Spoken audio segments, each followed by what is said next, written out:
पार्टियां बिना तैयारी के चुनाव में उतरती है। उनको पता भी नहीं है कि राजस्थान का बजट कितने रुपए का है। अब 3 लाख का बजट है और वो घोषणाएं 10 लाख करोड़ की कर देते हैं। वो नागौर की जनता किसान जो है अपना मसीहा किसी और को देखो, कोई आदमी पॉपुलर है तो कुछ तो उसके अंदर खास बात है ही, ये नहीं कह सकते। में आज बड़ी जनसभा हुई है अभिनव राजस्थान पार्टी की, और अशोक जी प्रदेश अध्यक्ष है, और अशोक जी बड़ी सभा की है। और इसी साल चुनाव है, तो क्या कितने सीटों पे चुनाव लड़ने का विचार है, और क्या ये चुनावी बिगुल ही है? नहीं, ये चुनावी बिगुल नहीं है। चुनावों के बारे में हम लोग जून में सोचेंगे।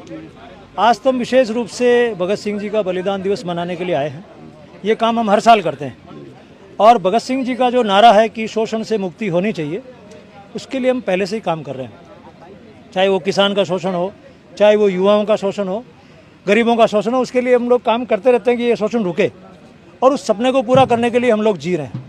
तो ये जो कार्यक्रम है मूल रूप से आज भगत सिंह जी को समर्पित था। चुनावों के बारे में हम लोग जून के बाद में सोचा है। पिछली बार हमने चुनाव लड़ा था, लगभग 100 जगह पे हम लोग खड़े थे, और हमने हमारी नीतियों को 22,000 गाँव में पहुँचाया है। इस बार भी हम लोग चुनाव में उतरेंगे, लेकिन उसकी पूरी योजना हम लोग जून में डिक्लेयर करेंगे। 2018 में जब चुनाव हुए तो आपकी पार्टी का एक अलग मिशन था कि स्टाम्प के ऊपर लिख के जो आपने घोषणाएं की थी, तो क्या उद्देश्य अलग पार्टियों से ये हटके उद्देश्य? ये उद्देश्य इसलिए है कि सभी पार्टियां बिना तैयारी के चुनाव में उतरती है। उनको पता भी नहीं है कि राजस्थान का बजट कितने रुपए का है। अब 3 लाख का बजट है और वो घोषणाएं 10 लाख करोड़ की कर देते हैं। उनसे वो कभी पूरी होती नहीं है, तो लोगों को निराश करते हैं। हम लोग वही घोषणाएं कर रहे हैं जो 3 लाख करोड़ में पूरी हो सकती है, और उसका हम पूरा लिखित में देंगे। इस बार भी हम लोग स्टाम्प पे लिख के देंगे, और पक्का देंगे कि अगर हम ये काम नहीं करते तो हमारे खिलाफ कोई भी व्यक्ति कोर्ट में जाके मुकदमा कर दे। कोई पार्टी कह देती है कि हम सारे बेरोजगारों को भत्ते देंगे।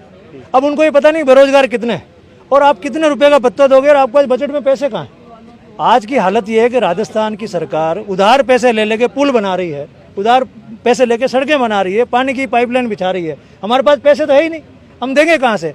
आज राजस्थान के किसानों का कर्ज है 1 लाख करोड़ रुपया। आप सोचें, 3 लाख करोड़ का तो हमारा बजट ही है, और उसमें से हमको तनख्वाह देनी है, पहले से जो उधार ले रखा है उसका ब्याज देना है। आप 1 लाख करोड़ कैसे माफ कर दोगे? अब मैं बोल दूंगा फिर मैं हैं करके खड़ा हो जाऊंगा। तो हम लोग अभिनव राजस्थान पार्टी के लोग ऐसा कभी नहीं कर सकते। हम ये कह रहे हैं, हम तो थूक के नहीं चाट सकते, हम बात वही कहेंगे जो हो सकती है। और पार्टी के प्रमुख एजेंडा क्या है? हमारी पार्टी के 3 एजेंडे हैं। पहली बात, राजस्थान के किसी भी दफ्तर में कोई सामान्य नागरिक जाता है, उसका मान सम्मान होना चाहिए और उसका काम तुरंत होना चाहिए। अगर ये नहीं होता है तो ये लोकतंत्र है ही नहीं, ये ढोंग तंत्र है जिससे हमको मूर्ख बनाया जा रहा है। जब लोक का तंत्र ही नहीं है, जब मेरा कोई काम नहीं हो रहा, मेरी इज्जत नहीं है, किस प्रकार का तंत्र है? दूसरी बात, राजस्थान के लोगों की आमदनी बढ़नी चाहिए। ये आमदनी कम होने के कारण से आज हमारे 60 से 70 लाख लोग राजस्थान से बाहर रहते हैं। हमारे युवा, आप तो मिलके भी आए होंगे, युवा बाहर रहते हैं, एक कमरे में 6-6 जने रहते हैं, अपने बीवी बच्चों को छोड़ के, माँ बाप को छोड़ के रहते हैं। तो उसका क्या फ़ायदा? 60-70 लाख लोग महाराष्ट्र के, गुजरात के, राजस्थान में नहीं रहते, तो ये क्यों रह रहे हैं? तीसरी बात, हमको सारी सुविधाएं चाहिए, पढ़ाई लिखाई की सुविधाएं बेहतर चाहिए, शिक्षा की सुविधा, सड़क की सुविधा, जिसके लिए हम लोग टैक्स देते हैं। अब हुआ ये कि हम जिसके लिए टैक्स देते हैं उससे वो सुविधाएं हमको मिलती नहीं। हम टैक्स देते हैं शिक्षा के लिए, अच्छी शिक्षा चाहिए, प्राइवेट स्कूल में जाओ, फिर वो टैक्स मैंने किसके लिए दिया था? आपने सड़क के लिए टैक्स दिया, ठीक सड़क पे जाती है टोल लाओ, मैंने टैक्स किसके लिए दिया था? टैक्स का और सुविधा का संबंध कट हो गया।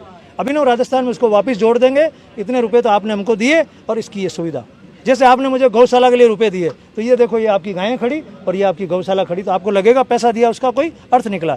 इस हिंदुस्तान और राजस्थान की सरकारों ने टैक्स और सुविधा का कनेक्शन कट कर दिया और मूर्ख बना रहे। हम उसको वापस जोड़ना चाहते हैं। आज जिस हिसाब से लोग आपकी जोधपुर की जनसभा में उमड़े हैं, तो आपको क्या ये अब विश्वास हो रहा है कि आपके संगठन से ये सारे लोग आपकी विचारधारा से जुड़ रहे हैं? आपको, आपके सामने मैंने इनको आज कहा है कि अगर इनकी आत्मा जग जाए और हमारे साथ ये आना चाहें तो आ जाएं।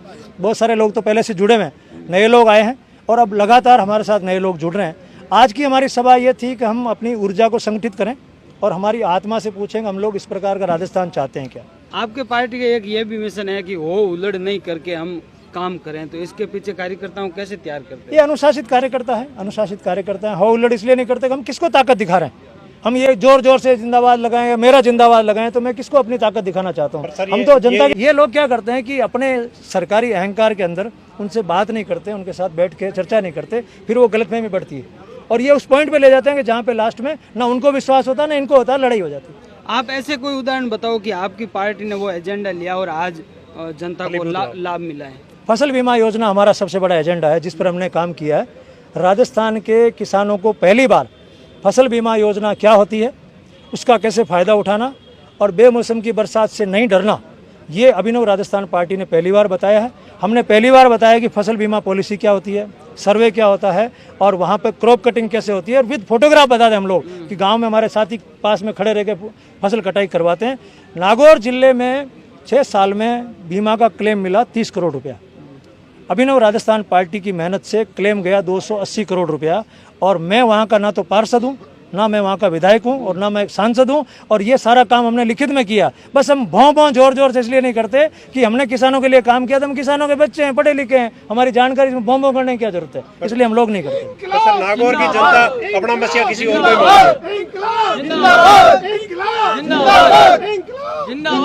को नागौर की जनता किसान जो है अपना मसीहा किसी और को देखो, कोई आदमी पॉपुलर है तो कुछ तो उसके अंदर खास बात है ही, ये नहीं कह सकते।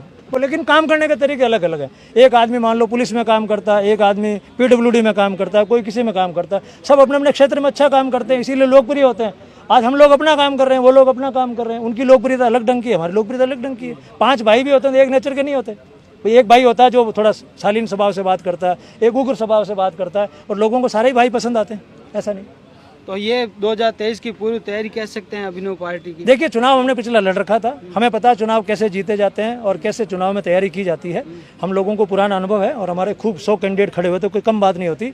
आपको ताजुब होगा कि गंगानगर का लास्ट पॉइंट से लेके बांसवाड़ा के लास्ट पॉइंट तक और इधर बाड़मेर के पॉइंट से बहरोड तक हमारे कैंडिडेट खड़े थे और 22,000 गांव हम लोग पहुंचे थे। हमने समझा था कि लोगों को क्या चाहिए, लोग वोट क्यों देंगे, उस पर हम लोग इन दिनों में काम कर रहे हैं और जून तक आते आते हम लोगों की अपेक्षाओं को और उस वोट को आपस में मिला देंगे। कितने सीटों पे चुनाव लड़ने का? अब तो हम सारी सीटों में चुनाव, पिछली बार हमने सब जगह चुनाव लड़ा तो पूरा राजस्थान लड़ना ही। मैंने आपको कहा ना, बांसवाड़ा के कुशलगढ़ में हमारा उम्मीदवार था और गंगानगर के सादुल शहर में हमारा उम्मीदवार था, बहरोड में उम्मीदवार था और शिव बाड़मेर में हमारा उम्मीदवार था, और सारे प्यारे प्यारे उम्मीदवार थे। उम्मीदवार भी ऐसे थे समाज के ब्रिलियंट लोग, ऐसे ऐसे लोग जिनके देख के आप सोचोगे हाँ हमारा एमएलए ऐसा होना चाहिए, और अब लोग रोते भी उनको देख के, यार वो एमएलए होता है कितना बढ़िया होता। आपका पार्टी का एजेंडा भी अलग है, तो आप बताओ उम्मीदवार में कैसे गुण होने चाहिए? हमारा उम्मीदवार हमारी पार्टी जैसा ही होना चाहिए, जो कहे वो करे और उसको वही कहना चाहिए जो वो कर सकता है। तो वो चीज़ें उसको करनी पड़ेगी, जनता के बीच में रहना पड़ेगा। हमारा एमएलए अगर 3 लाख रुपए लेता है सरकार से सुविधाओं के नाम पे, तो उसको 15 दिन लोगों के बीच में रहना ही पड़ेगा। जनता लोग उसके गेट पे नहीं जाएंगे। जनता को कैसे विश्वास दिलाओगे कि जो आप कहोगे वो करोगे? देखिए, लिख के देंगे हम लोग, स्टाम्प पे पिछली बार भी लिख के दिया था, इस बार भी देंगे। कई लोगों ने हमारा मजाक उड़ाया क्योंकि दूसरी पार्टियां देना नहीं चाहती, तो वो कह रहे हैं स्टाम्प पे लिख के देने से क्या होता है। तो हमने उनको कहा कि आपका घर हमारा नाम लिख दो स्टाम्प पे, कुछ होता तो है नहीं, आप तो लिख दो, हमारे को पकड़ा दो कागज, कुछ नहीं होता। तो जब मैं स्टाम्प पे लिख के दे रहा हूँ आपको कि मैं मुख्यमंत्री के रूप में हवाई जहाज का, हेलीकॉप्टर का उपयोग नहीं करूँगा, और ये मैंने आपको लिख के दे दिया। अब कल को मैं हेलीकॉप्टर में घूम रहा हूँ क्योंकि हमने वादा कर रखा है कि हमारे उसमें हेलीकॉप्टर जो है वो जनता के इमरजेंसी के इलाज के लिए काम आएंगे, या कहीं पे आग लग गई उसके लिए काम आएंगे, लॉ एंड ऑर्डर में काम आएंगे।